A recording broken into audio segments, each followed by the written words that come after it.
Hello hi friends, welcome back to our channel Lata 1234. మా videos కనుక మీకు నచ్చినట్టయితే లైక్ చేయండి, షేర్ చేయండి అండ్ కామెంట్ కూడా చేయండి.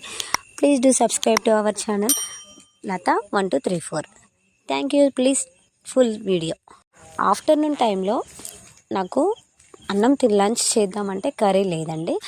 ఆ టైంలో నాకు థింక్ వచ్చినది ఏంటి అంటే, ఒక టమాటా బాత్ చేసుకోవచ్చు అనేసి ట్రై చేశానండి. చేశానేంటి, నేను అప్పుడప్పుడు కర్రీ లేనప్పుడు చేస్తూనే ఉంటాను. ఎగ్ రైస్, టమాటా బాత్, ఆలూ రైస్ అలాంటి రెసిపీస్ ట్రై చేస్తూ ఉంటాను.